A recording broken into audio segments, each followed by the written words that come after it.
আজাদ কাশ্মীরের প্রধানমন্ত্রী চৌধুরী আনোয়ারুল হক হুঁশিয়ারি করে বলেছেন, সীমান্ত অতিক্রম করে ভারত যদি পাকিস্তানি কোনো আগ্রাসন চালায় তাহলে পাকিস্তান চূড়ান্ত জবাব দেবে। 24শে এপ্রিল বৃহস্পতিবার আজাদ কাশ্মীরের আইনসভায় দেওয়া এক ভাষণে তিনি একথা বলেন। আনোয়ারুল হক বলেন, ভারতের সাহস নেই পাকিস্তানের সীমান্ত লঙ্ঘনের, কিন্তু ভারত যদি পাকিস্তানের সীমান্ত লঙ্ঘন করে তাহলে শক্ত প্রতিরোধের মুখে পড়বে। তিনি ভারতের কূটনৈতিক আচরণকে চাণক্যনীতি অর্থাৎ কূটনীতির আবরণে ছুরি মারা বলেও ব্যাখ্যা দেন।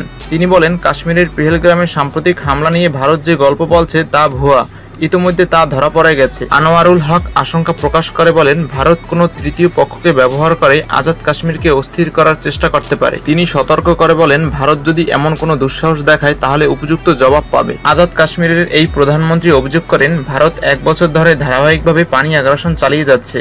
তিনি বলেন, পুঁচ ও নীলম নদীর প্রবাহ ঘুরিয়ে দেওয়ার মতো কাজ শুরু করেছে ভারত। এগুলো পাকিস্তানের বিরুদ্ধে বৃহত্তর ষড়যন্ত্রের অংশ। মোদী সরকারের সন্ত্রাসের চেহারা বিশ্ব চিনে ফেলেছে বলেও মন্তব্য করেছেন আনোয়ারুল হক। তিনি বলেন, কানাডা থেকে শুরু করে কাশ্মীর পর্যন্ত মোদীর ভারত রাষ্ট্রীয় নীতির অংশ হিসেবে সন্ত্রাসকে বেছে নিয়েছেন। বিশ্ব আস্থা বুঝে ফেলেছে। পাকিস্তানি সেনাবাহিনীর প্রশংসা করে আনোয়ারুল হক বলেন, আজাদ কাশ্মীরের পতাকার পেছনে শক্তি হচ্ছে পাকিস্তান। আমরা যে স্বাধীনতা উপভোগ করি তা ভারত অধিকৃত কাশ্মীরে নেই। আমি আমাদের লাইন অফ কন্ট্রোলের উপরের ভাই বোনদের পাশে আছি। তিনি আরো বলেন, যদি ভারত লাইন অফ কন্ট্রোল লঙ্ঘন করে তাহলে জাতিসংঘ সনদের আওতায় পাকিস্তান পাল্টা জবাব দেওয়ার অধিকার রাখে। আনোয়ারুল হক বলেন, পাকিস্তান একটি পারমাণবিক শক্তিধর দেশ। ভারত সহ কোনো দেশই আমাদের সীমান্ত লঙ্ঘনের সাহস করবে না। আমরা সবসময় প্রস্তুত।